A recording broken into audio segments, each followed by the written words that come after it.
안녕하십니까. KBS 열린 토론 배종찬입니다.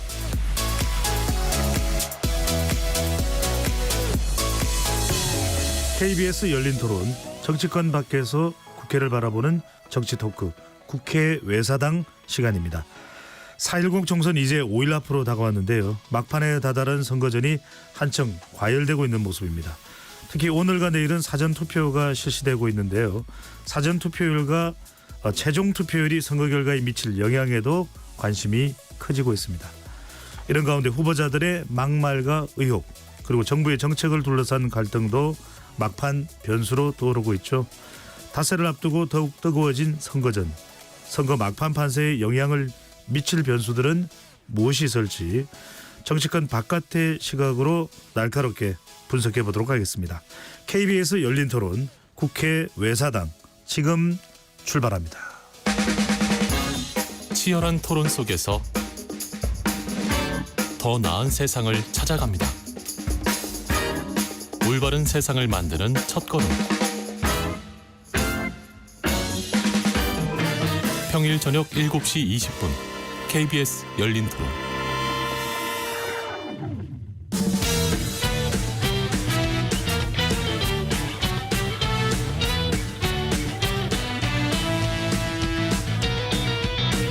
정치 바깥에서 정치를 바라봅니다. 국회 외사당. 오늘 토론 함께 해주실 어벤져스 네 분 소개합니다. 곽용희 한국경제신문 기자 나오셨습니다. 안녕하세요. 김도형 한국일보 정치부 기자 자리해 주셨고요. 안녕하세요. 이동수 청년정치크루 대표 나오셨습니다. 안녕하십니까. 이은지 문화일보 정치부 기자 자리하셨습니다. 안녕하세요. KBS 열린 토론 문자로 참여하실 분은 샵 9730으로 의견 남겨주실 수 있습니다. 단문 50원, 장문 100원에 정보 이용료가 붙습니다. KBS 1라디오의 모든 프로그램은 유튜브에서도 함께 하실 수 있습니다. 많이 들어와 주시고 구독 꾹 눌러주시고 좋아요도 보내주시면 좋겠습니다. 자, 이제 선거가 얼마 안 남았습니다. 오늘 국회 외사당에서 얘기 나눌 내용은 선거에 영향을 미치는 막판 변수입니다.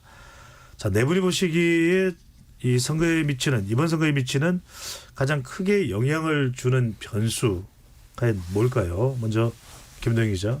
예, 저는 사실은 대통령이 누구냐가 제일, 총선이건 대선이건 대통령이 어떤 사람이고 그 대통령에 대한 국민들의 평가가 어떠한지가 가장 많은 영향을 끼칠 수밖에 없다고 보여요. 네. 이번 총선 같은 경우는 윤석열 대통령에 대한 어떤 국정을 어떻게 평가하느냐가 가장 큰 변수일 것 같고, 지난 대선 같은 경우에도 사실은 이제 문재인 대통령 이 5년 동안 어떻게 했느냐에 대한 어떤 그 국민들의 평가가 있었던 거잖아요. 그런 차원에서 본다면은 역시 여당이 어느 여당이고 여당이 얼마나 잘했나를 보는 것 같고, 그 다음은 뭐 인물 같은 것들 그런 것들이 좀 부차적으로 영향을 미치지 않을까 싶습니다. 기본적으로는 정권 평가의 성격이 있을 것이다. 이동수 대표는요?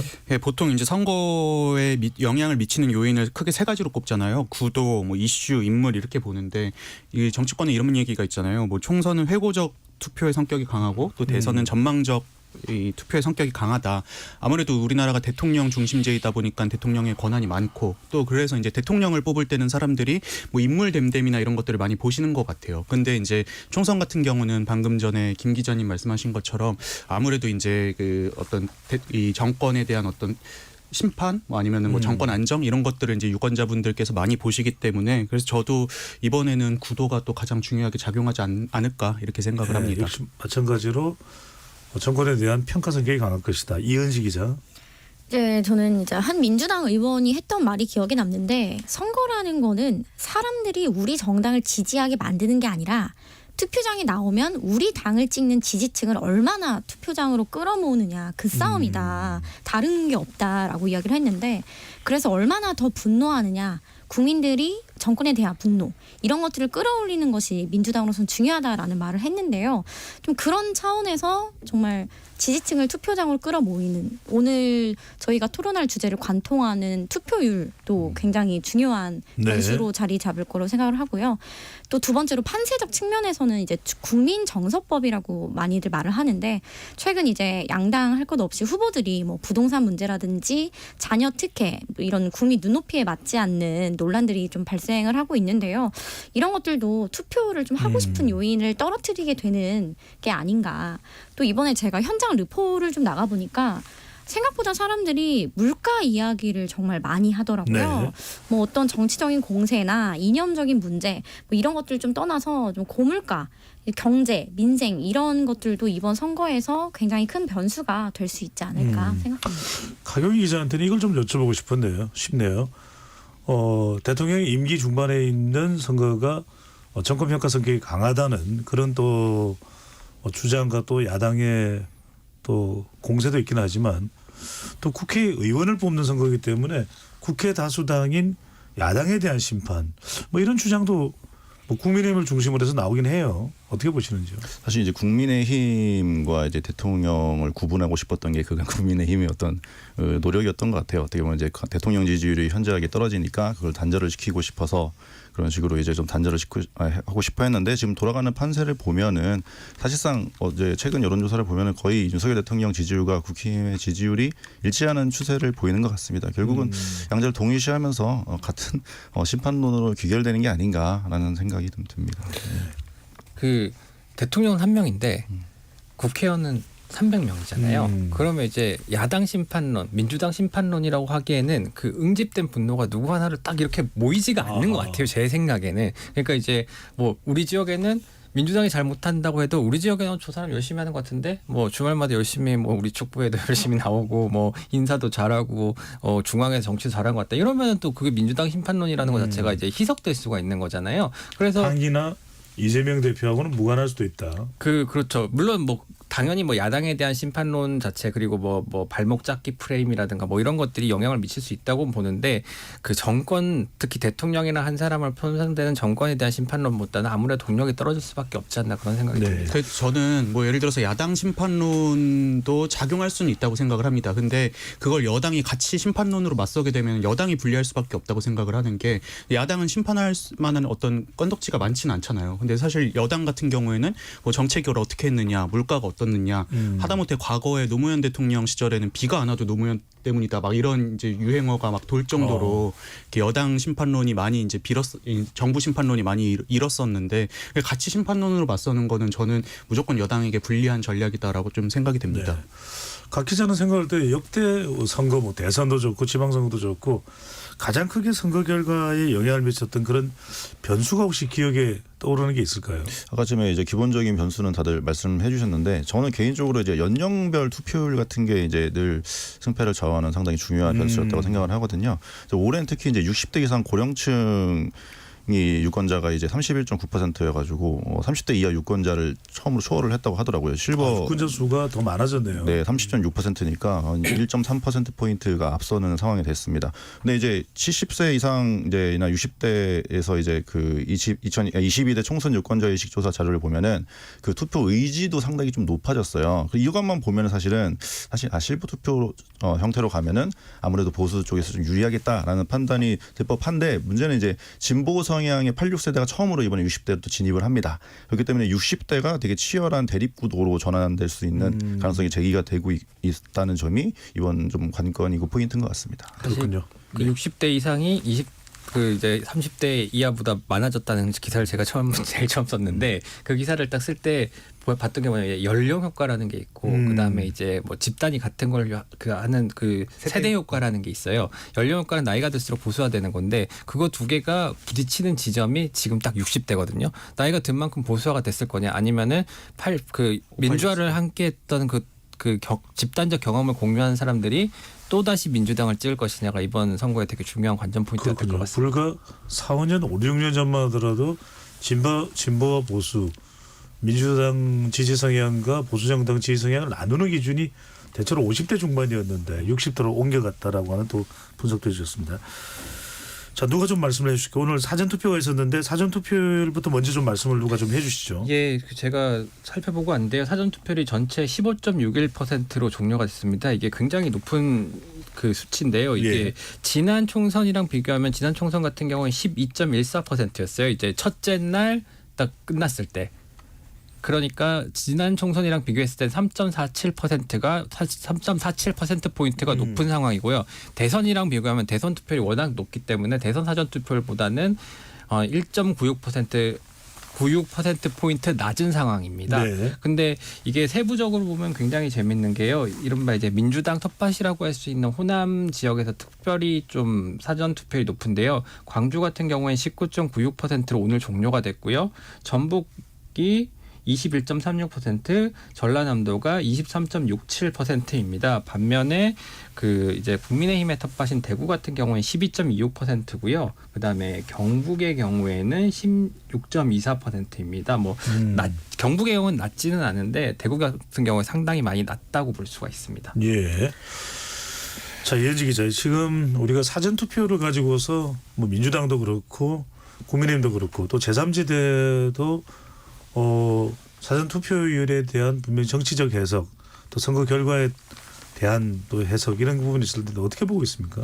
지금 일단 뭐 그전까지는 원래 사전 투표율이 높으면 민주당이 유리하다 뭐 이런 정설이 있었는데요. 네. 반면에 아까 전에 대선 이야기를 해줬는데 지난 대선에서 사전 투표율이 36.93%로 역대 최고치를 찍었는데도 윤석열 당시 국민의힘 후보가 당선이 됐습니다. 네. 그래서 이번에는 국민의힘도 사전 투표율을 높이려고 그냥 독려를 하고 있는 게 사전 투표율이 높다고 해서 무조건 민주당이 유리한 게 아니다. 이 이틀간의 기회를 우리도 지지층 결집에 이용해야 된다. 이렇게 생각을 하고 있는데요. 그러면 이런 흐름에 따르면 사전 투표율이 높으면 전체 투표율도 높을 것이냐 이런 상관관계 이야기들이 많이 나오고 있어요. 그래서 오늘 이거를 좀 전문가분들에게 좀 물어봤는데 아직은 원인과 결과가 명확히 일치하는 인과관계를 보기는 아직 어렵다라는 게 학계 의견이라고 합니다. 왜냐하면 자신이 이제 살지 않은 지역에서도 관외 투표 지금 사전 투표가 가능한 관외 투표가 도입이 됐잖아요. 중국 어디서나 그렇죠. 사전 투표는 가능합니다. 네, 그래서 편의성이 증가했기 때문에 사전 투표율에 비례해서 당연히 전체 투표율도 오를 수밖에 없다. 그리고 두 번째는 사실 사전 투표를 하러 나가는 사람들은 어차피 본 투표에 나가려 했던 사람만 투표를 한다는 거예요. 즉 투표일에 투표하려고 했던 유권자들이 시기만 앞당겨서 사전 투표장으로 향한 것이다. 이런 분석도 있어서 사전 투표율이 높다고 전체 투표율이 높아지는 것은 증명이 어렵다. 이게 학계의 의견입니다. 총량이 크게 늘어나지는 않을 수도 있던 이동수 대표는 지금 사실 제일 관심이 있는 것은 오늘 이제 지난 4년 전 총선보다는 첫째 날 사전 투표율이 좀 더 높았어요. 그래서 대체로 30%를 돌파할 수도 있을 거다라는 이야기가 나오는데 일단 사전 투표율은 어느 정도로 예상하고 있고 자, 이 사전 투표율이 어느 정도 이상일 때는 민주당이 양대 정당이 주로 이제 일당을 지금 목표로 하고 있으니까 민주당이 또는 어느 정도 투표율일 때 또 국민의힘에 유리하다 또는 불리하다 이런 해석이 가능할까요? 저도 이번 기세를 봤을 때 사전 투표율이 지난 총선보다는 조금은 이제 올라갈 것 같긴 합니다. 그럼 지난번에 이제 36% 나왔다면 이번에는 36%에서 한 40% 사이로 이제 기록되지 않을까 예상이 되는데요. 전 이게 아무래도 지금 정권 심판론이나 이런 것들이 작동하고 있는 상황에서 유권자들이 이번에 좀 빨리 투표를 하고 좀 빨리 이제 정권 심판을 하고 싶다라는 어떤 정서도 좀 있는 것 같아요. 저도 이제 오늘 이제 한 오후에 사전 투표를 하러 갔는데 되게 이제 제 나이대로 보이는 분들 그리고 또 이제 한 40, 50대로 보이는 분들이 굉장히 많이 오셨더라고요. 근데 그분들이 주로 아무래도 현 정권에 좀 비판적인 연령대인 분들이 많잖아요.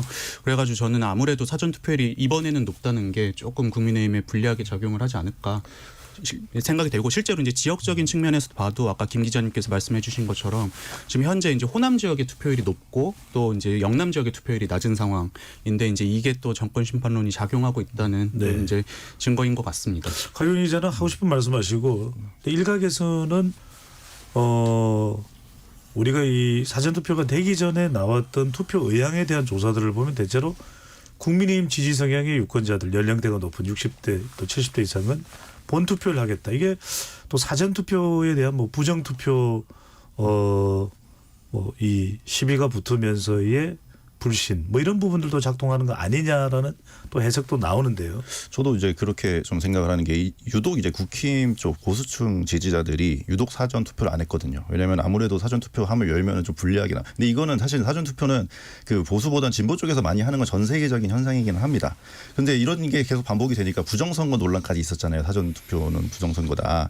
근데 이제 국힘이 최근에 이제 수개표 작업을 하겠다면서 안심을 좀 시켜주고 그다음에 전원이 이제 사전 투표에 나섰단 말이죠. 그러니까 사전 투표를 적극 독려하고 나섰기 때문에 국힘 지지층들도 사전 투표로 조금 분산 효과가 나온 게 아닌가. 그러니까 이제 투표율이 좀 올라간 가능성도 없지는 않다. 그리고 이제 이건 좀 부수적인데 2022년 이제 근로기준법이 개정이 되면서 5인 이상 사업장에서 공직선거 선거를 하는 날도 이제 그 휴일로 인정을 받게 됐어요. 그러면 이날 일을 하면은 수당 0.5배가 붙습니다. 1.5배를 받는 거죠. 이런 것도 이제 되면서 빨리 사전 투표하고 당일에는 놀러 가자 이런 뭐 좀 그런 것도 조금 있지 않았을까라고 생각을 해봅니다. 네. 김 기자, 오늘 이 사전 투표 현장에 동료 기자들이 막 취재를 좀 했을 거예요. 그냥 이건 어디까지나 뭐 판세를 우리가 예단하는 건 아니고 취재한 현장에서의 투표자들을 뭐 인터뷰한 그런 동향 파악이 있다면 대체로 어떤 내용이었을까요? 주로 이제 보통 이제 사전 투표를 하게 되면은 사회부 사건팀 기자들이 나가가지고 이제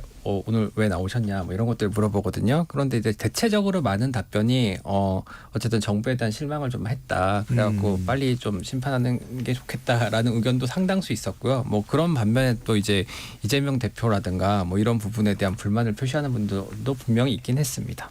근데 저는 물론 이런 건 있는 것 같아요. 과거에 사전 투표를 하면은 진보 쪽에 유리하다는 게 이제 아무래도 사전 투표에 젊은 층들이 많이 투표를 하고 예전에는 젊은 층의 표가 그대로 이제 또 진보 진영의 표로 가는 경우들이 많았잖아요. 근데 요즘은 이제 2030에서 무당층 비율도 높아지고 해서 사실 사전 투표율이 높다는 것 자체가 뭐 진보 진영에 유리하다로 해석할 수는 없는데 근데 이제 이번 선거만큼은 조금은 그래도 예외적이지 않을까 이렇게 예상이 됩니다. 사실 이제 보수 진보를 막론하고 비단 이번 선거뿐만이 아니라 사전 투표는 늘 독려를 했어요. 왜냐하면은 독려를 해야 돼요. 안 하면 나가지 말라고 하면은 결과적으로 그날 본투표 날 무슨 일이 생겨서 그 자기 지지층이 안 나가게 되면은 그건 무조건 손해인 거거든요. 뭐 254명이 다 나가가지고 사전 투표를 하고 사전 투표를 많이 하십시오 하는 것도 그 일환이라고 보이고 다만 지금까지 나온 수치만 가지고 보면은 그 국민의힘의 어떤 사전 투표 동료가 이전과 달리 특별하게 더 유의미하게 끌었다고 볼 만한 요인이 없는 게 아까 말씀드렸듯이 일단은 그 국민의힘의 텃밭이라고 불리는 곳들의 그 투표율이 지난 것보다 상당히 그 비슷한 수준이거나 뭐 아니면은 조금 올라간 수준이거든요. 예를 들면은 뭐 지난 총선 같은 경우에 대구 같은 경우에는 잠시만요. 대구광역시 같은 경우에 10%였어요. 그래갖고 이번에 지금 오늘 기준입니다. 10.24%였는데 사전투표 첫째 날을 비교해 볼 때. 네. 그런데 그 이번 총선 같은 게 12.26%거든요. 그럼 2.02% 올라간 거거든요. 근데 오히려 광주 같은 곳을 보면은 광주 같은 경우에는 15.42%였다가 19.96%가 됩니다. 4.54%가 올라간 거예요. 그러면은 이제 진보층이 많은 지역의 사전 투표율이 그만큼 더 많이 올라갔다고 볼 수 있는 거거든요. 김노 기자한테 궁금한 것은 물론 이건 아직까지 뭐 최종 선거 결과가 안 나왔기 때문에 굉장히 조심스럽긴 합니다만 TK도 그렇고 호남도 그렇고 그렇게 지역구 내에서는 큰 경쟁이 안 되는 지역구인데 특히 호남 지역에서의 사전투표율이 높은 건 어떻게 해석을 해야 될까요? 일단은 비례대표 선거도 분명히 있는 거, 비례대표 정당을 찍는 것도 분명히 있는 것이고 투표소를 나갔고 나의 민의를 보여주고 싶다 뭐 이런 게 굉장히 많이 반영된 결과가 아닐까 생각됩니다. 재밌네요. 말씀하시죠. 저도 똑같이 생각을 하는데 이번 호남에서 물론 이제 사전투표율이 높다고 해서 결국에는 그 민주당 텃밭이기 때문에 지역구에서는 한석씩이잖아요. 예. 지역구에서는 큰 차이가 없지만 지금 호남에서 조국 혁신당 바람이 정말 무섭게 불고 있어서 제가 지난주 주말에도 익산과 군산 지역을 좀 갔었는데 정말 그 현장에 있는 뭐 관계자들이나 지금 후보로 뛰는 분들도 이게 정말 심상치가 않다. 호남은 정말 민주당이 이 윤석열 정부 실정에 대해서 더 잘 싸워줬어야 되는데 너무 답답했다. 그 대안으로 우리는 조국 혁신당을 지지한다.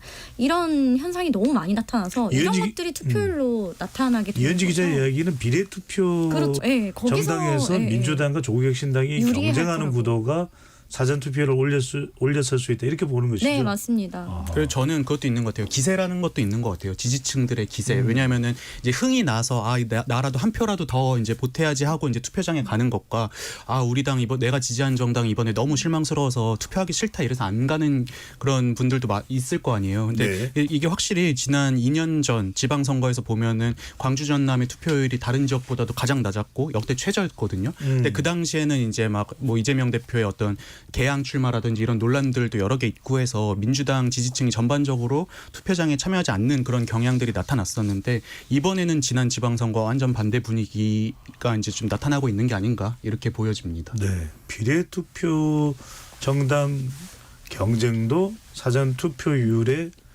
영향을 미쳤을 수 있다라는 거 분석을 해주셨고요.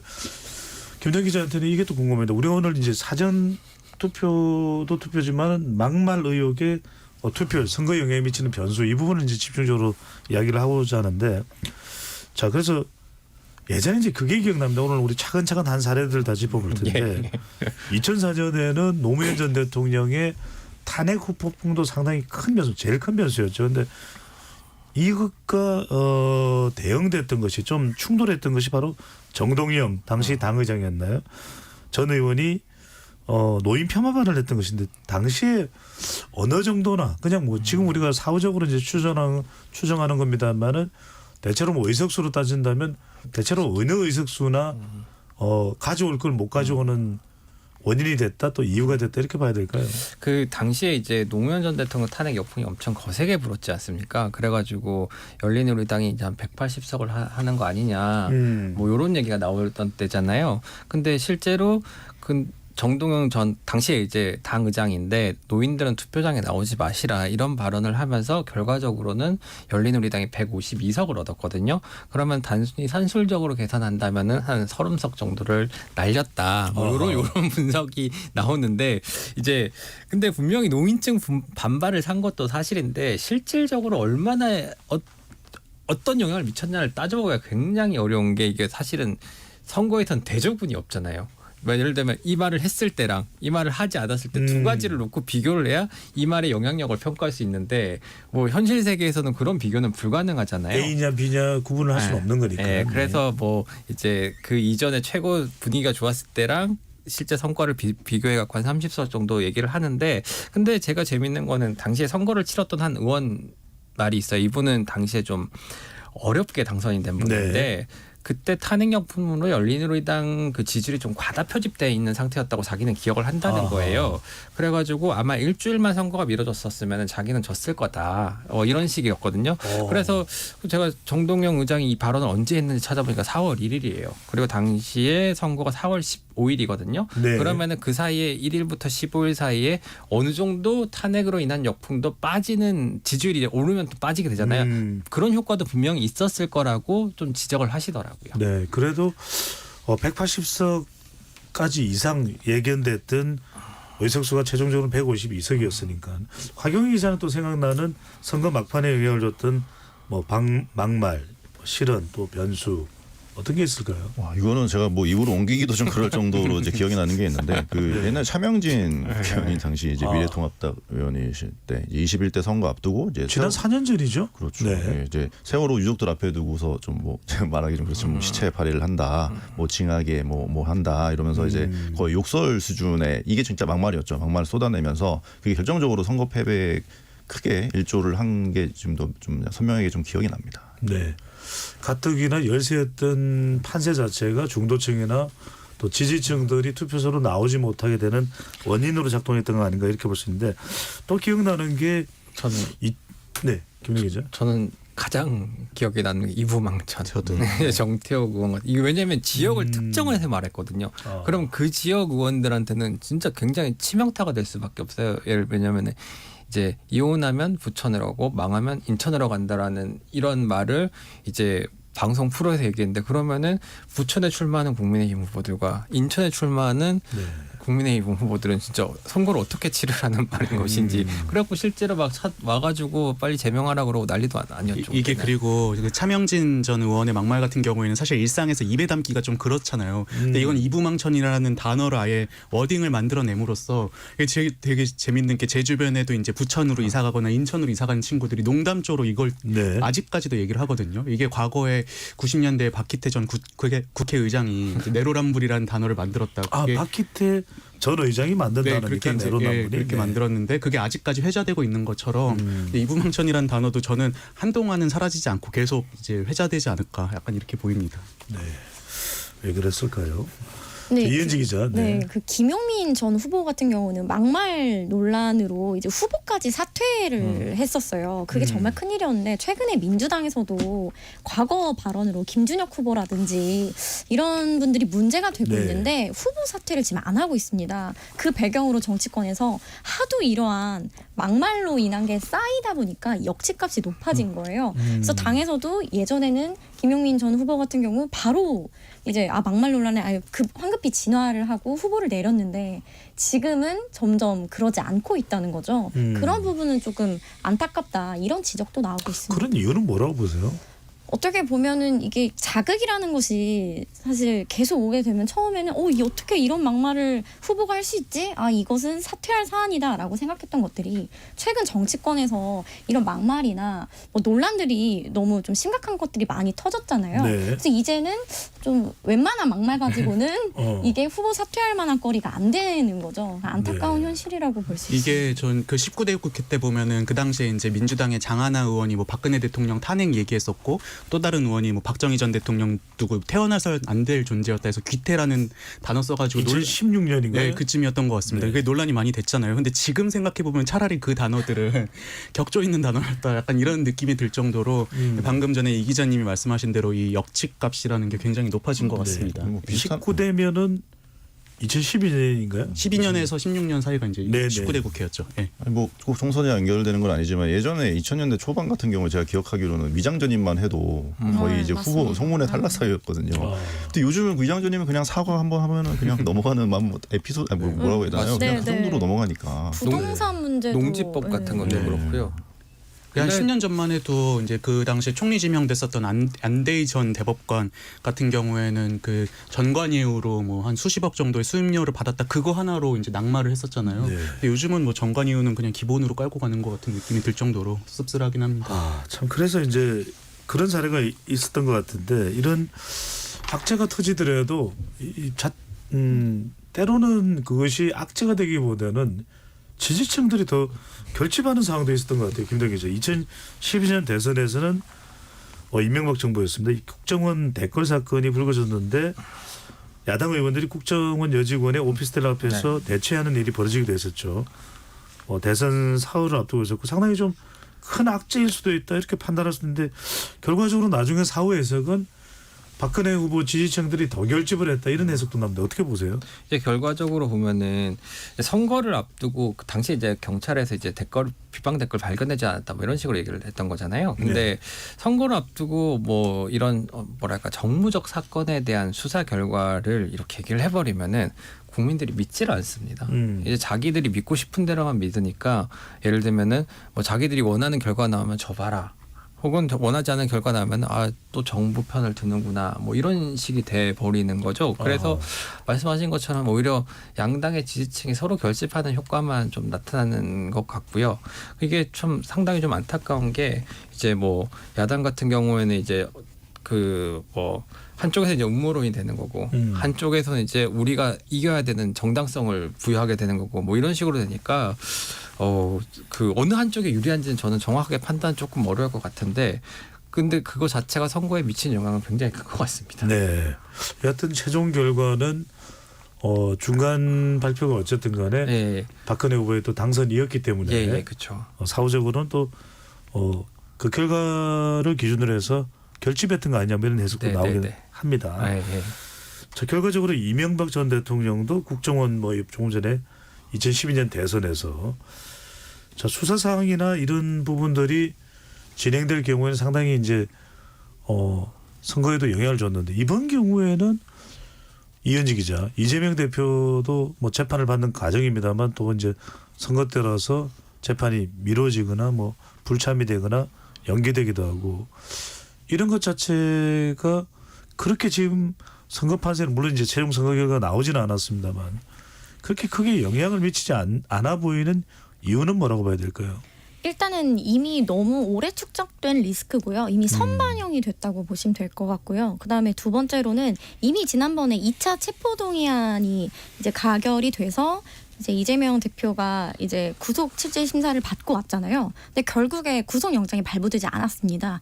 이걸 기화로 이제 이 대표는 대법원 판결 이전까지는 사법 리스크가 더 커지거나 이럴 가능성이 거의 없다고 보고 있고요. 이번 선거에서도 이 대표의 사법 리스크는 크게 이제 부각되지 않고 있는 상황인 것 같습니다. 과연 이제 우리가 역대 뭐 대선도 그렇지만은 총선 때도 단일화 후보들 간의 단일화도 당당 간의 당과 당 사이의 단일화는 안 되더라도 그런 경우는 많이 유독 이번에는 참 단일화라는 걸 참 찾아보기가 힘든 것 같아요. 이제 단일화를 하는 것이 막판 변수가 되는 대선 같은 경우에는 2002년 바로 노무현 정몽주 후보 간의 단일화가 아주 큰 변곡점이 되게 되는데 유독 이번엔 제3지대사에서도 별다른 후보 단일화가 없어요. 오히려 아예 출마 자체를 양대 정당 대결 구도가 되다 보니까 출마를 안 하는 그런 후보자들도 꽤 지역에서는 나오고 오히려 비례정당 쪽에 많이 이제 수많은 정당들이 몰려 있는 상황인데 단일화가 아무런 이슈가 안 되는 이유는 뭐라고 보세요?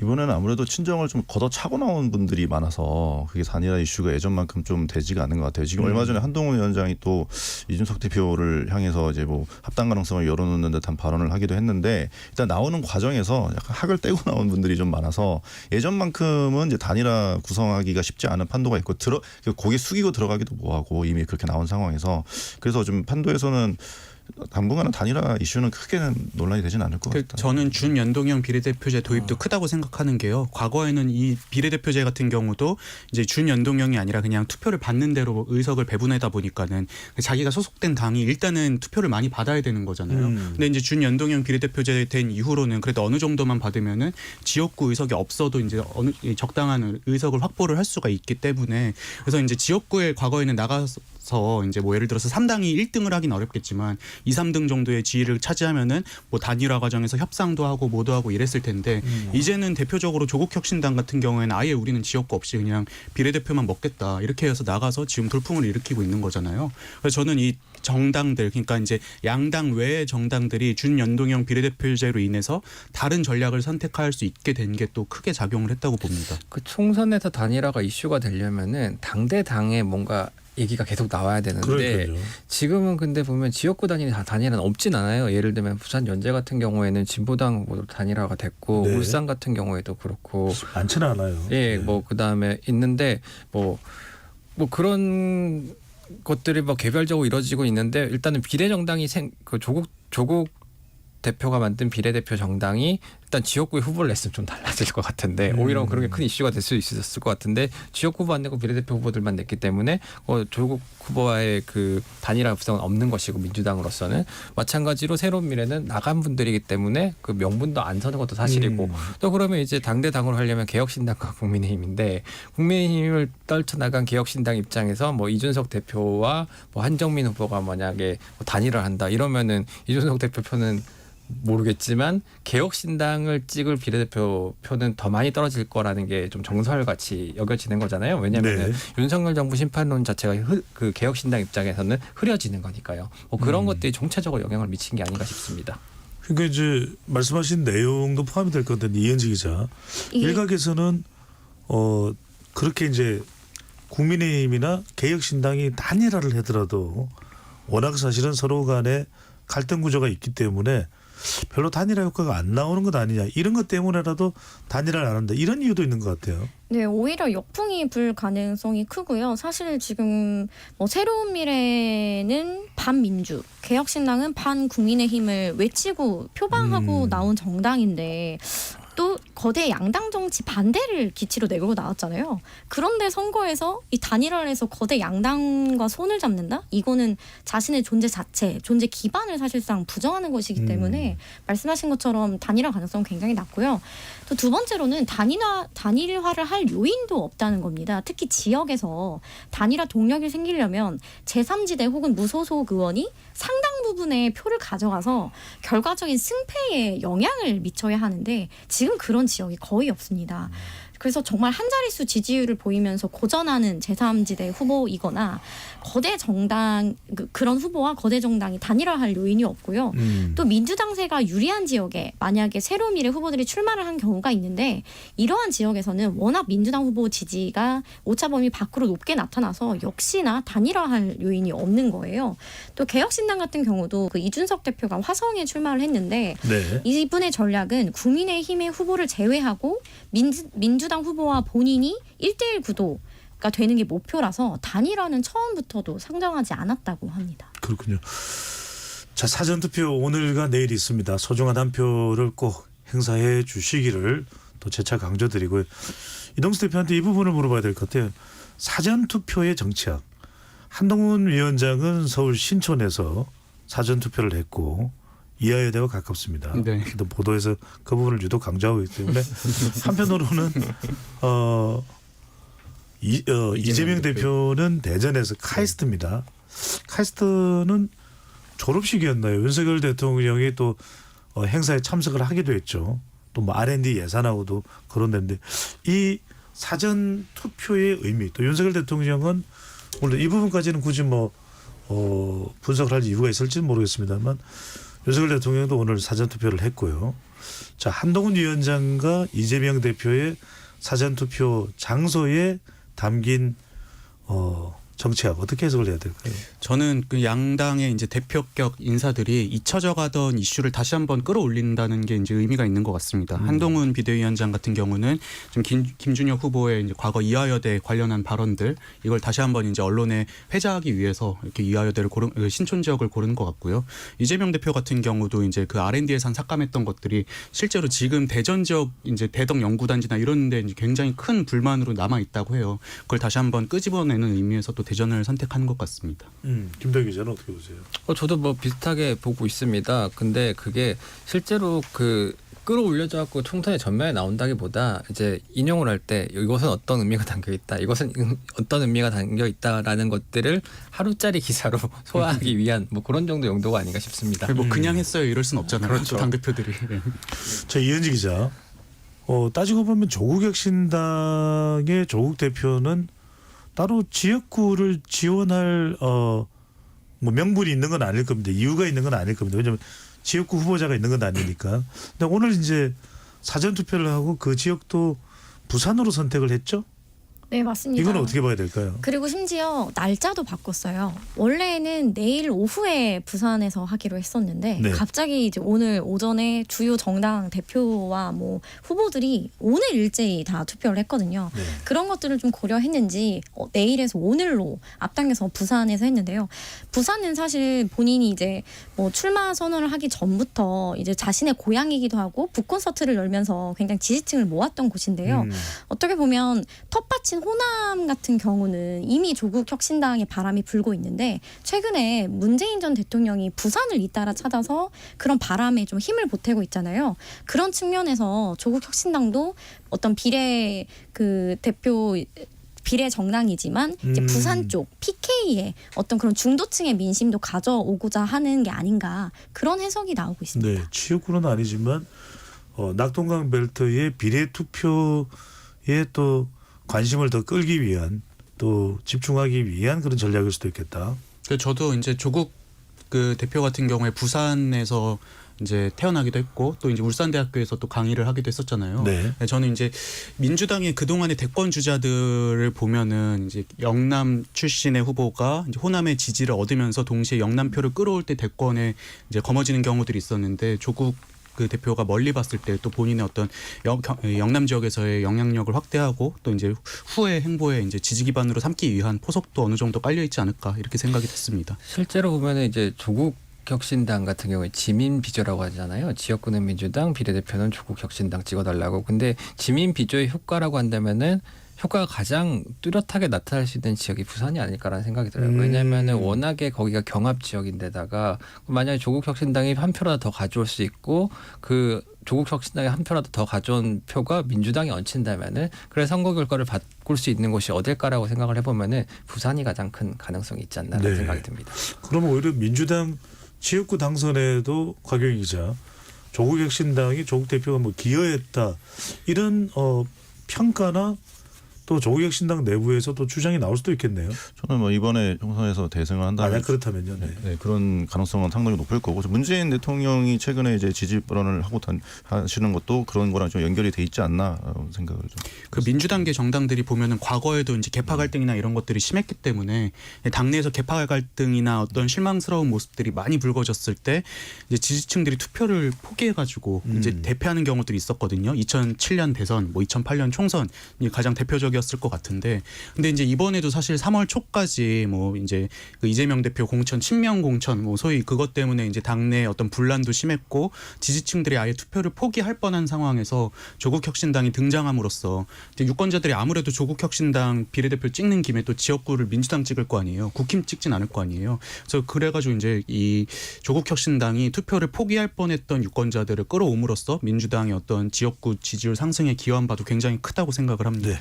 여튼 뭐 일단 우리가 분석이니까 최종적인 결과는 또 KBS 개표 방송을 통해서 확인하실 수 있을 것으로 보입니다. 자, 점점 뜨거워지는 4.10 총선 과연 어떤 결과가 나올지 자 로고 듣고 국회 외사당 2부 이어가겠습니다.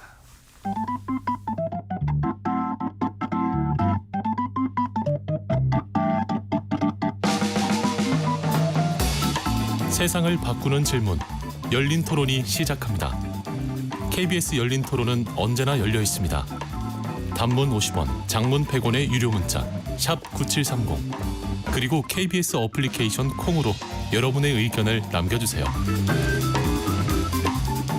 KBS 열린 토론 정치 바깥의 시선으로 국회를 바라보는 국회 외사당. 오늘은 선거 막판 변수에 대해 이야기하고 있습니다. 스튜디오에는 김도영 한국일보 기자, 이동수 청년정치크루 대표, 이은지 문화일보 기자, 곽용희 한국경제신문 기자 네 분과 함께하고 있습니다. 자, 이런 질문 받을 때 참 네 분도 힘드실 것 같아요. 기자라서 우리 또 이동수 대표는 또 국회에서 또 경력과 경험이 있기 때문에 자 선거 결과나 판세에 영향을 미칠 가장 큰 변수 뭐 이렇게 물어봅니다. 네, 이동수 대표부터. 저는 윤석열 대통령인 것 같습니다. 왜냐하면은 이번 선거도 3월 초까지만 해도 사실 이제 뭐 국민의힘이 공천을 잘했네 이러면서 나름 이제 국민의힘의 기세가 나쁘지 않았는데 어느 날 갑자기 이종섭 대사 출국 문제 터지고 황상무 수석의 막말 발언 이런 것들이 불거졌고 또 거기에 이제 대통령 지지율이 높지 않은 상황에서 대통령이 자꾸 막 뭐 대국민 담화라든지 민생 토론회라든지 이런 것들을 통해서 이 전면에 부상을 했단 말이죠. 그래서 원래는 이제 한 2월 3월 초까지 만 해도 한동훈 대 이재명으로 이제 굳어졌었던 구도가 이제 3월 중순부터 갑자기 또 이제 윤석열 대 이재명으로 돼버리면서 좀 국민의힘이 많이 이제 위기에 처하게 된 게 아닌가 저는 그런 생각이 좀 들었습니다. 곽용희 기자는요? 저도 뭐 지금에서의 변수는 뭐 지금 의대 전문의 문제도 조금 변수가 의대 정원 문제. 예, 저기 정원 확대 문제가 좀 있는데 지금 뭐 이게 사실은 장기적으로 보면은 악영향을 미칠 거라는 평가도 있기는 한데 사실 이제 의대 그 대전역 관계자랑 얘기를 해보면은 의대 정원 이슈가 엄청 선거 판세에 영향을 미칠 거라고 좀 보긴 어려워요. 왜냐하면 이분들도 민주당이 이제 만약에 메스를 들면은 더 심하게 개혁이 날 거라고 생각하기 때문에 전문의들이 특히 이제 그 민주당이 하는 것보다는 국힘이 차라리 하는 게 낫다는 걸 알고는 있어요. 그렇기 때문에 선거 국면에서 절대 이제 민주당을 찍는 일은 아마 없을 겁니다. 제 생각에는. 근데 이제 그럼에도 불구하고 그분들뿐만 아니라 선거를 약간 이제 포기한다든지 아니면 그분들의 가족이 받는 영향이나 이런 거를 고려를 한다면은 저는 분명히 마이너스적인 영향이 있을 거라고 생각하는데 국힘 관계자분들은 이거는 이제 타결만 되면 플러스 요소다라고 좀 만연하게 생각을 하시는 것 같아서 네. 지켜보고 싶습니다. 자, 의료계가 뭐 의료계 이제 투표 성향은 뭐 이제 곽용희 기자의 또 개인 의견이니까요. 그런 차원에서 참고로 이해를 해주시면 좋겠습니다. 김덕 기자, 근데 이제 꼭 뭐 더불어민주당 쪽 많이다라고 할 수는 없습니다만 선거 막판에 이 부분이 많이 부각이 돼서 아까 이현지 기자가 이야기했던 김준혁 후보자의 이슈 그래서 이제 사전 투표를 한동훈 위원장이 더 부각시키기 위해서 또 신촌에서 이하여대 가까운 곳에도 사전 투표를 한 것, 또 양문석 후보자, 공영훈 후보자 이런 부분들은 선거의 결정적인 변수가 될까요, 아닐까요? 저는 사실 결정적인 변수는 되게 힘들다고 봅니다. 왜냐면은 이게 결정적인 변수였다면은 계속해서 이걸 가지고 모든 사람들이 그 얘기를 해야 되는 거거든요. 근데 아까도 말씀드렸지만 이제 스케치를 저희가 이제 사전투표 스케치를 한다고 말씀드렸잖아요. 거기 나갔던 이제 취재를 하러 나갔던 친구들한테 물어보니까 그런 경우는 그렇게 많지 않았다고 해요. 이거 자체가 그 저희가 그리고 저희 회사가 이제 그 양문석 후보가 나갔던 안산갑에를 보도 갔다 왔는데, 그렇군요. 예, 뭐 거기서도 이제 뭐 그거 자체에 대한 이게 이 사람 너무 나빠라기보다 약간 비호감 후보들을 찍어야 되는 어떤 그런 거에 대한 그 고민이 굉장히 컸거든요. 그게 전국 판세로 보면은 실제로 양문석, 김준혁 이 두 분이 한 말들, 그 공영훈이 한 말들이 그러면 전국의 모든 국민이 이 사람들을 아느냐라고 물어보면 저는 그렇지는 않을 거라는 생각이 좀 들어요. 오히려 그렇기 때문에 한동훈 위원장이 가는 곳마다 정말 저도 그저께 이제 유세에 따라다니면서 얘기 들었는데 네. 가는 곳마다 이 얘기를 다 해요. 근데 그런 거 치고는 알려지는 게 너무 좀 힘들지 않나라는 생각이 조금 들고요. 그리고 그 이유 중에 하나는 아까 전에 이은지 기자도 말했듯이 그 이런 거에 대한 역치값이 상당히 낮아져가지고 옛날에는 이 정도 말만 아니 어떻게 이런 말을 할 수 있어라고 하면서 이제 모두가 공분을 일으켰는데 지금은 아휴, 약간 이런 뭐 그리고 또 마찬가지로 이재명 대표나 한동훈 위원장 말 자체도 그 막말은 아닌데 거칠어요 굉장히. 그런 말에 대한 말들이 너무 거칠고 나쁜 말들이 많이 왔다 갔다 하니까 그런 말들에 대한 그 역치값도 상당히 낮아지는 것 같아가지고 그냥 정치에 대한 혐오만 더 불러일으키는 게 아닌가라는 생각이 들고요. 그리고 여기 하나 더 아까 말씀드리고 싶었는데 못한 게 뭐냐면은 윤석열 정부에 대한 영향 가장 큰 변수는 저도 역시 윤석열 대통령이라고 생각을 네. 해요. 근데 재밌는 게 한동훈 위원장 보면 윤석열이란 말을 아예 안 씁니다. 윤석열 정부란 표현 안 쓰고요. 우리 정부라고 합니다. 그게 의미하는 게 뭔가 있는 거죠. 네. 강영 기자는 어떻게 보십니까? 이 우리가 말을 이야기하는데 지금 뭐 또 앞으로 나올 뭐 막말이 뭐 며칠 사이에 뭐가 있을지는 모르겠습니다만 자, 이 별로 이제 워낙 이제 우리 국민들이 많은 막말을 듣다 보니까 참 불감정 비슷하게 그런 현상도 있다라는 얘기를 했는데 실제로 지금까지 나와 있는 그런 논란들 중에서 결정적인 변수가 될 만한 게 있을까요?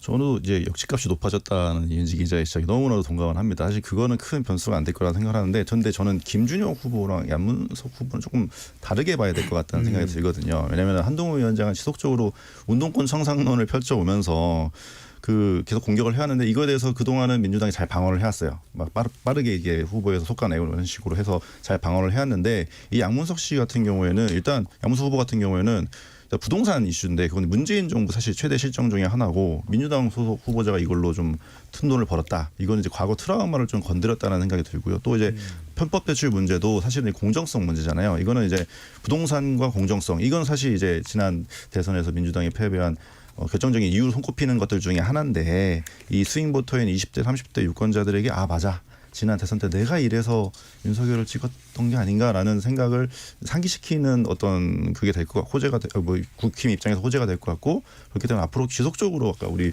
윤 기자님 말씀하신 것처럼 어디 가나 이 얘기를 해서 그 블랙아웃 기간 동안 계속 이거를 띄우려고 노력할 것 같습니다. 저도 이거는 곽 기자님이랑 좀 비슷한 게 이제 논란이 과거에 이제 한 10년 전 2012년 뭐 대선 이때만 하더라도 뭐 노무현 전 대통령과 관련된 NLL 논란이라든지 아니면 국정원의 대선 개입 뭐 이런 것들이 이제 좀 논란이 됐었잖아요 막판에. 근데 이런 정치적인 이슈들은 사실 저관여층들 같은 경우는 크게 관심 없는 경우들이 많거든요.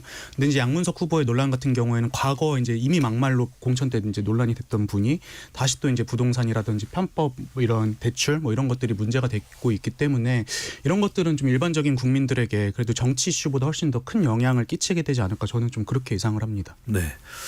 참 뭐 막말도 있겠지만 사실 가장 중요한 건 결과적으로 이제 세대별 투표일 겁니다. 선거조사도 세대별 투표율 차이를 감안하지 않은 결과이기 때문에 선거의 예측에는 한계가 있다 이런 분석이 나오는데 이현재 기자 그런데도 불구하고 중요한 건 2030 MZ 세대가 상당히 중요하다고 그래서 중수청 선거다라는 이야기를 했거든요. 중도청, 수도권, 청년세대. 근데 어느 순간 청년 이야기가 쏙 들어가 버렸네요.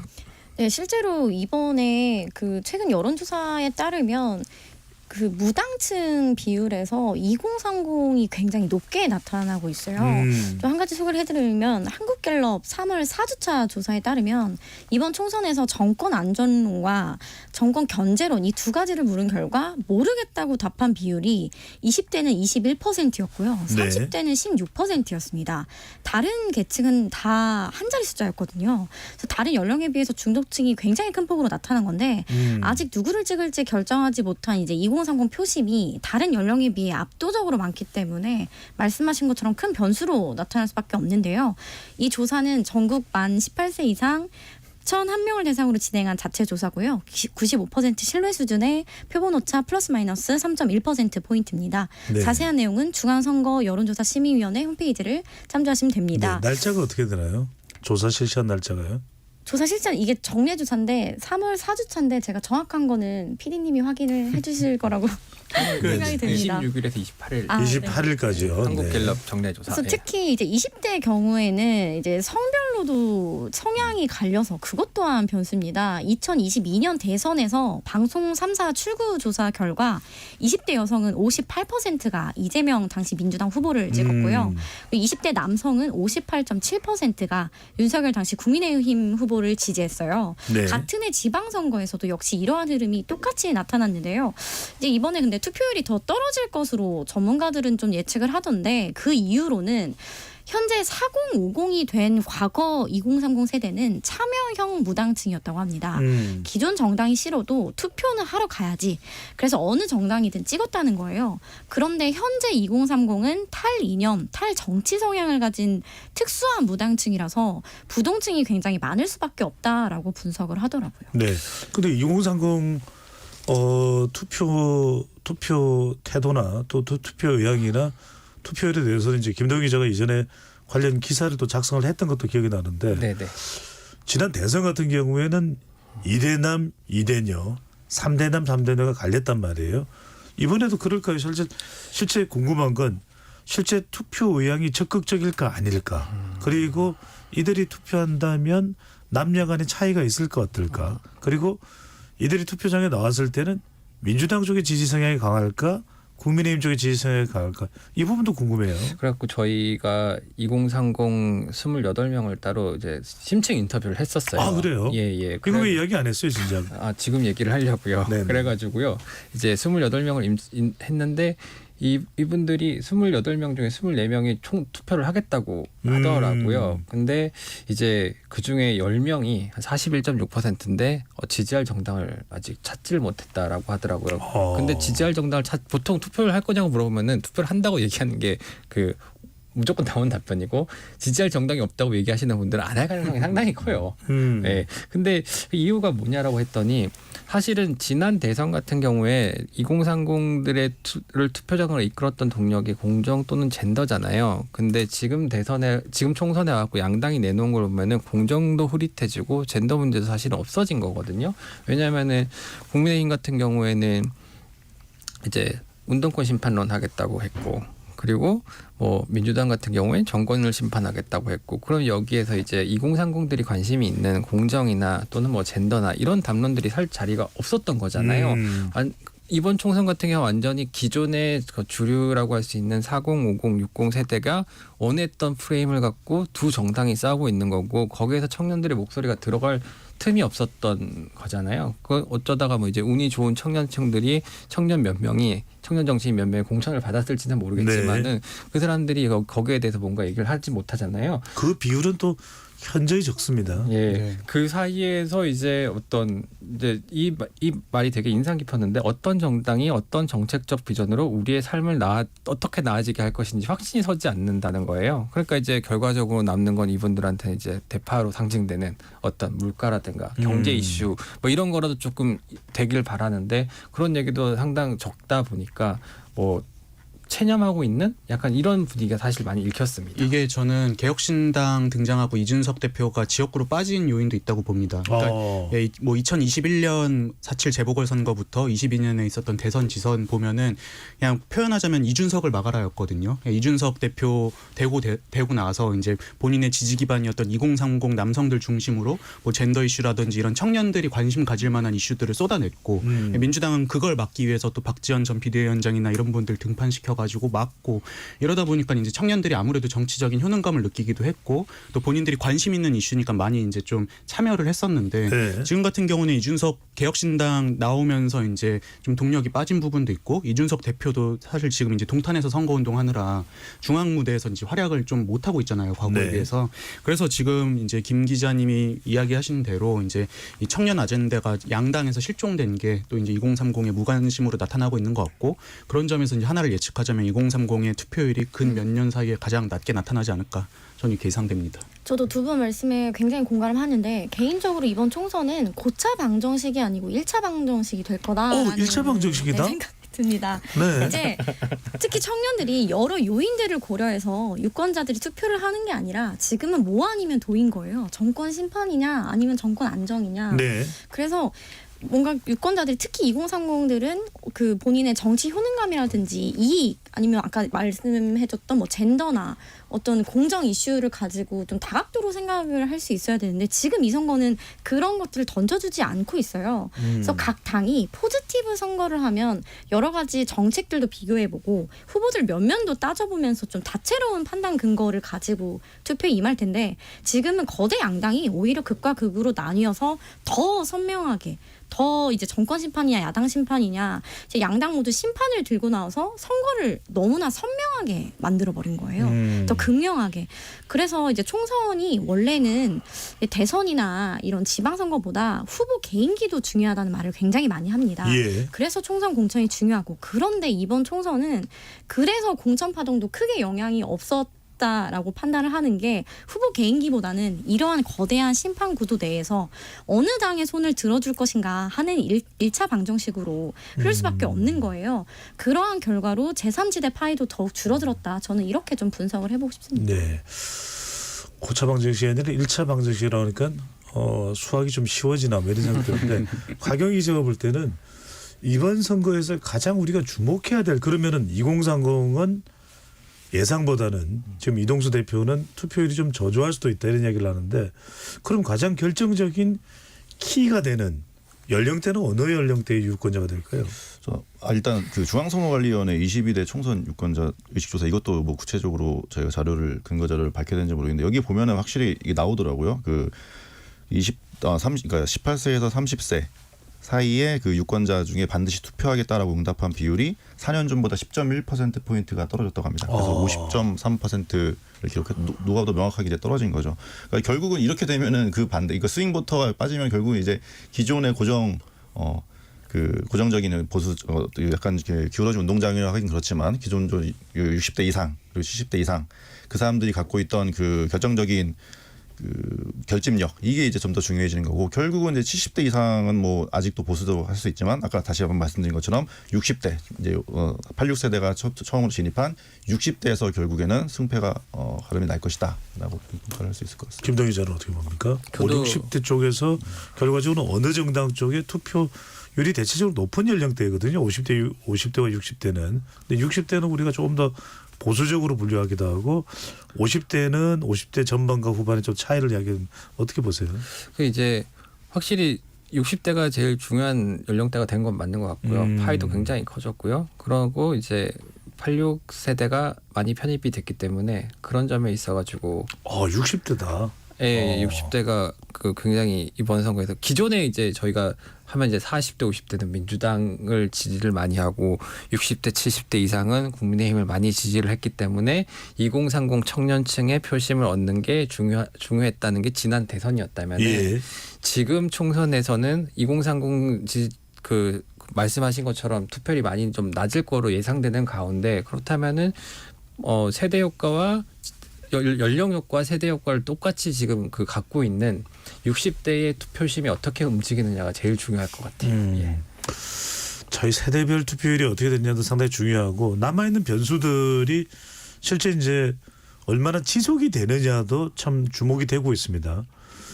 의대 정원 관련해서도 윤석열 대통령이 이 용산에서 전공의 대표장인가요? 한 2시간 정도 만났죠. 자, 여튼 여러 가지 이 복잡한 이슈들이 이종섭 호주 대사는 사의를 표명했고 수리가 됐다고 그렇게 또 알려졌었고, 자, 이종섭 대사건 또 의대 정원 이런 갈등이 이제 선거에 부담을 준다 이런 해석들이 나오는데 이동수 대표 보기에는 이게 계속 지속이 되나요? 아니면은 어느 정도 선거에 미치는 영향은 좀 제한적일 거라고 보는지. 지속 여부, 저는 확대 여부. 이종섭 전 대사 건은 이미 그냥 판도를 한번 바꿨다는 점에서 지금까지도 지속되고 있다고 봅니다. 그러니까 한동훈 대 이재명의 구도를 윤석열 대 이재명의 구도로 바꿨다는 데서 이제 지금까지도 그리고 선거 날까지도 영향을 끼칠 것 같고요. 의대 증원 같은 경우는 사실 이게 이제 한 후보자 등록할 즈음, 그냥 공식 선거 운동이 시작할 즈음에 이제 그 전에 마무리가 됐었다면은 어느 정도 호재로 작용을 했을 것 같은데 지금은 솔직히 좀 늦은 감이 있는 것 같습니다. 왜냐하면 지금 타결이 된다고 해도 이미 이제 국민들이 의료 공백이라든지 이런 데 좀 피로감을 느끼고 있고, 그리고 무엇보다 이제 선거 막판으로 갈수록 각 지역구마다 이제 계속 그쪽에서 뉴스를 쏟아내기 바쁘지 이런 전국적인 이슈가 막 대두되기는 쉽지 않잖아요. 정책 이슈니까요. 또 그래서 저는 의대 증원은 조금 늦은 감이 없지 않나 이렇게 보고 있습니다. 가경 기자는 어떻게 보세요? 저도 이제 기존 보수층이라고 분류가 됐던 의사분들과 오히려 이제 기존 보수층 이 의사분들이 제일 많이 이제 섭섭함을 토로하는 게 보수층이 우리를 악마화하고 등을 돌릴 줄 몰랐다 하거든요. 그런 면에서는 사실은 어떻게 보면 갈라치기는 아니지만 어쨌든 그런 효과를 좀 가져올 수 있는 상황이 아닌가. 그래서 이거는 그 안철수 의원의 말과는 다르게 좀 악재로 작용을 할 것 같습니다. 그리고 저도 아직 피부로 제가 뭐 느끼는 사례까지는 아니었는데 그 분당이라든지 대학병원이 좀 밀집해 있는 그런 지역에서는 네. 그 굉장히 국민의힘 후보들이 정말 이 문제가 너무 영향을 많이 끼치고 있다. 이렇게 주민분들을 만나거나 하면은 이 문제가 좀 굉장히 큰 변수가 될 수 있다. 대형 병원이 있는 지역이에요. 그런 네. 지역에서는 실제로 좀 국민의힘 후보들이 느끼는 거는 이제 다른 지역보다는 더 큰 변수로 느끼고 있다. 이렇게 말씀드리고 싶습니다. 근데 또 이런 말도 있더라고요. 이제 지금 와서 2,000명을 다시 줄여버리면은 학부모들이 의대로 그 자녀를 보내고 싶어하는 학부모들이 네. 또 이제 마음이 변심할 수 있다. 뭐 이런 얘기인데 저는 근데 어쨌든 아까 전에 다들 말씀하셨듯이 이번 선거의 제일 중심에 윤 대통령이 있다라고 다들 생각을 하시잖아요. 그러면 이제 여기서 의대 정원을 뭐 늘리느냐 뭐 줄이느냐 이것보다도 그럼 이번에 이 타이밍에서 윤석열 대통령이란 분이 기존에 갖고 있었던 이미지가 바뀌었느냐 안 바뀌었느냐가 사실은 되게 중요한 거거든요. 이종섭 전 장관을 주 호주 대사로 임명했을 당시 이런 그다음에 황상무 수석을 이제 해임하지 않는 이런 모습들 자체가 과거에 윤석열 대통령에 대해서 이제 강서구청장 보궐선거에서 나타났던 그 민심을 이끌어낸 것이라면은 그거를 말씀하셨던 것처럼 다시 되새기게 하는 계기가 됐던 거잖아요. 공천으로 사실은 한동훈과 이재명의 싸움이 되어 가다가 그렇기 때문에 이번에 의대 증원에서는 특히나 대국민 담화 같은 이슈를 그거를 이제 했다면은 대국민 담화를 했다면 거기서는 조금 바뀐 모습을 보이셨어야 되는 게 아닌가라는 생각이 드는데 그런 부분은 좀 없어요. 사실은 다들 느끼기에는 네. 유연하게 열려 있다라고 대통령실 발로 이렇게 여러 가지 메시지들이 나갔지만은 국민들이 느끼는 건 좀 그런 게 아니었던 것 같고 네. 그다음에 여권의 문제도 계속 있는 게 재밌는 게 뭐냐면 이제 어떤 대통령의 어떤 결단을 몇 번이 있었잖아요. 뭐 사의를 수용한다거나 아니면은 황상무 전 수석의 해임을 사의를 받아들이다 이런 것 있으면은 반드시 나오는 게 한동훈 위원장이 건의를 했다는 단독 기사가 나와요. 그래서 조금 있다가 대통령실 발로 대통령의 결단이라는 기사가 나와요. 이게 대통령실에서 이제 여권과 대통령실 간의 이제 갈등 줄다리기 누가 이 주도권을 갖고 있느냐를 단적으로 보여주는 거거든요. 그런 거에서 합의를 못하고 이 메시지를 어떻게 내야 될지를 자기들끼리 알겠습니다. 정리를 못하고 있는 거죠. 자, 또 하나 이제 야권 쪽을 향하고 있는 마지막 남은 변수라면 아까도 이야기를 하긴 했지만 이동수 대표. 네.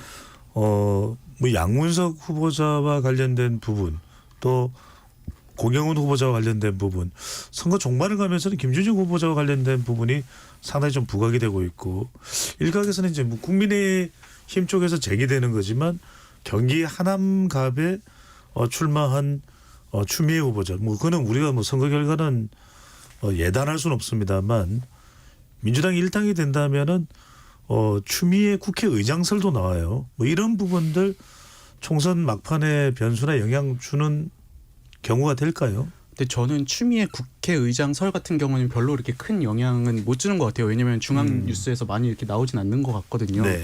근데 이제 양문석 후보는 제가 아까 말씀드린 대로 요거는 그래도 그나마 이제 국민의힘에 어느 정도 좀 도움을 줄 수 있다라고 생각을 하는 게 오늘 이제 기사가 났는데요. 양문석 후보가 이걸 2020년 11월에 이제 약 31억 원에 매입을 했잖아요. 근데 이제 이번에 논란이 돼서 이제 내놨습니다, 이거를. 근데 이걸 또 내놓은 금액이 39억 원에 내놨다고 해요. 역대 이제 그 단지 그 평형의 가장 최고가라고 하는데 이게 이제 그동안 이제 아까 곽 기자님께서 말씀하신 것처럼 문재인 정부에서 부동산 가격 올라가고 이런 것들이 시간이 지나면서 어느 정도 좀 잊혀지는 듯 했는데 또다시 이제 민주당 후보 발로 이런 뉴스들이 나오면은 좀 국민들에게 박탈감을 주지 않을까, 약간 좀 그런 생각은 들었습니다. 곽 기자는 어떻게 보세요?